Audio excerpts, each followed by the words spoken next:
বীর সন্ন্যাসী স্বামী বিবেকানন্দের ১৬৪তম জন্ম জয়ন্তী উপলক্ষে আসানসোল রামকৃষ্ণ মিশনের তরফে একটি বিশাল শোভাযাত্রা বের করা হয়। শোভাযাত্রায় আসানসোল রামকৃষ্ণ মিশনের সম্পাদক স্বামী সোমাত্মানন্দজি মহারাজ, আসানসোল পৌর নিগমের ডেপুটি মেয়র অভিজিৎ ঘটক, বড় চেয়ারম্যান অনিমেষ দাস, রানীগঞ্জের বিধায়ক তাপস ব্যানার্জি এবং অন্যান্য গণ্যমান্য ব্যক্তিরা উপস্থিত ছিলেন। এছাড়াও আসানসোলের বেশ কয়েকটি স্কুলের শিক্ষার্থীরাও উপস্থিত ছিলেন। এদিন স্বামী বিবেকানন্দের ছবি নিয়ে সকল শিক্ষার্থীরা শোভাযাত্রায় যোগ দিয়েছিলেন।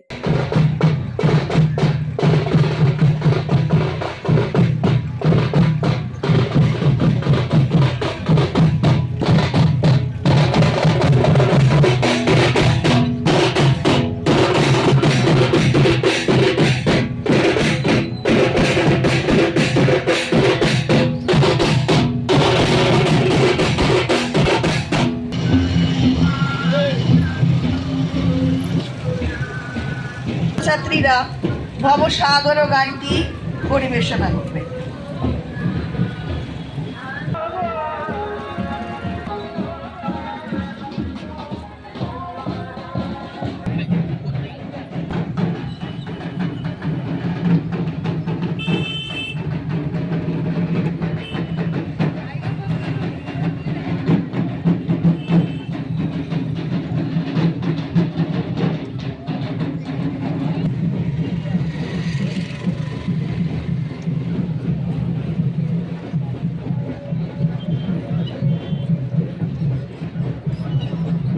আসানসোলের জুবলি এলাকায় একটি সভা অনুষ্ঠিত হয়, যেখানে প্রধান অতিথি হিসেবে উপস্থিত ছিলেন রাজ্যের আইন ও শ্রমমন্ত্রী মলয় ঘটক।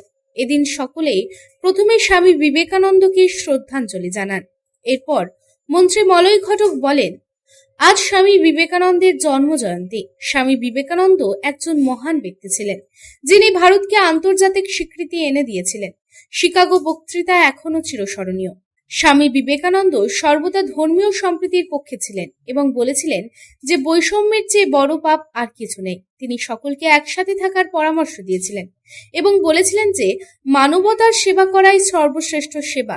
আজ স্বামী বিবেকানন্দের জন্মবার্ষিকী এবং আজ এই অঙ্গীকার গ্রহণের দিন যে আমরা সকলেই স্বামী বিবেকানন্দের কল্পনানুসারে ভারতীয় জাতির স্বপ্ন বাস্তবায়নের জন্য প্রচেষ্টা করব। পরিক্রমা বোধহয় একটু দেরি হয়ে গেছে, অনেক রৌদ্রতাপ বেড়ে গেছে, অনেকেই রোদে বসে থাকতে কষ্ট হচ্ছে, তাই অনেক বক্তব্য দীর্ঘায়িত করছি না। এবং স্বামীজি সম্বন্ধে যদি বলতে হয় তাহলে আমার মনে হয় পুরো একটা মাস ধরে বলতে হবে। 1 ঘন্টা 2 ঘন্টা বা একদিন বা দুদিনে শেষ করা সম্ভব নয়। মাত্র 39 বছর তিনি বেঁচে ছিলেন, 39 ইয়ার্স। এই 39 বছরের মধ্যে আমাদেরকে যে আদর্শ, যে দীক্ষা তিনি দিয়ে গেছেন, ভারতবর্ষে পরবর্তীকালে আর তার জায়গাটা কেউ নিতে পারে। একটু আগে বলছিলেন, জীবে প্রেম করে যেই জন সেই জন সেবিছে ঈশ্বর। স্বামীজির বাণী। তিনি আমেরিকার চিকাগো শহরে গেছিলেন ধর্মসভায় বক্তৃতা দিতে। সমস্ত বিদেশি নাগরিকের সামনে তিনি শুরু করেছিলেন কি বলে, my sisters and brothers of America. সবাই কিন্তু অভিভূত হয়ে গেছে। তারই মধ্যে তাকে একজন প্রশ্ন করেছিল যে তুমি কোন ধর্মের? তিনি বলেছিলেন আমি হিন্দু ধর্ম। তোমাদের ধর্মগ্রন্থের নাম কি? বলেছিলেন ভগবত গীতা। বলে তো সমস্ত ধর্মগ্রন্থ রয়েছে, দেখো সব থেকে নিচে রয়েছে ভগবত গীতা। বলে এটাই তো আমাদের ধর্ম। ভগবত গীতাই একমাত্র ধর্ম যে সমস্ত ধর্মের ভার নিতে পারে, সমস্ত ধর্মের ওজন নিতে পারে। এটাই হচ্ছে ভগবত গীতার আদর্শ। অপরদিকে এই প্রসঙ্গে স্বামী সোমাত্মানন্দজি মহারাজ বলেন, এই দিনে আবির্ভাব ঘটে যুগনায়ক স্বামী বিবেকানন্দের। তারা আজ ১৬৪তম জন্ম জয়ন্তী। সেই উপলক্ষে সারা ভারতবর্ষে উদ্দীপনার সাথে দিনটি স্মরণ করে। এই দিনে যার আবির্ভাব ঘটেছিল যুগনায়ক স্বামী বিবেকানন্দ, তার আজকে 164তম জন্মদিবস। সেই উপলক্ষে আজকে সারা ভারতবর্ষেই এবং বিদেশেরও অনেক জায়গাতেই আজকে সারাদিন ধরে খুব উদ্দীপনার সাথে, খুব আনন্দের সাথে আজকে দিনটি মানুষ স্মরণ মনন করেন।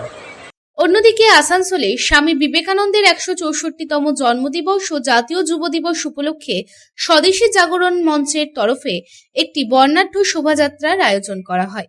এই শোভাযাত্রার নেতৃত্ব দেন আসানসোল দক্ষিণের বিধায়িকা অগ্নিমিত্রা পাল। এদিন বিধায়িকা অগ্নিমিত্রা পাল জানান, বর্ণাঢ্য সভায় সাধারণ মানুষ যুক্ত হন। সারা ভারতবর্ষের মানুষকে স্বামীজি যেভাবে পথ দেখিয়ে দেন সেটা ভারতবর্ষের মানুষ কখনোই ভুলবে না। আমরা একটা বিরাট বর্ণাঢ্য সভা বের করেছিলাম হিন্দু স্বদেশী মঞ্চের নেতৃত্বে, তাদের আয়োজনে, এবং সমস্ত সাধারণ মানুষ সেখানে যুক্ত হয়েছিলেন। এবং শুধু আসানসোল দক্ষিণ নয়, সারা ভারতবর্ষে, সারা পৃথিবীতে আজকে স্বামীজি যে কথা বলে গেছেন, যেভাবে পথ দেখিয়ে চলেছেন আজকে যুব সমাজকে, তার কথা কোনোদিন যুব সমাজ এবং ভারতবাসী ভুলবে না। এবং তিনি বলেছিলেন যে গর্ব করে বলো আমি হিন্দু। আজকে হিন্দুরা বোধহয় গর্ব করতে ভুলে গেছে।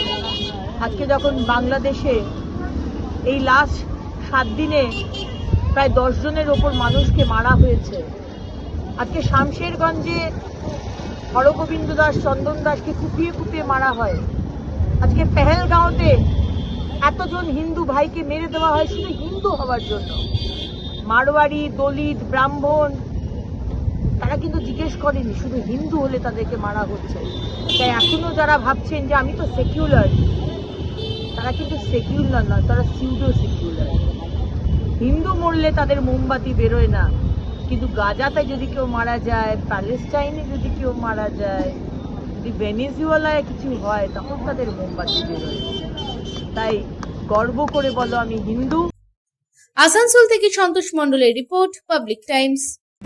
কিছু পরম্পরা আর শেখা মায়ের থেকে চলে আসে মেয়ের কাছে, ঠিক যেরকম হনুমান্তা চাক্কি ফ্রেশ আটা, ঠিক যেন মায়ের ভালোবাসা, যেমন শুদ্ধতা তেমন স্বাদ।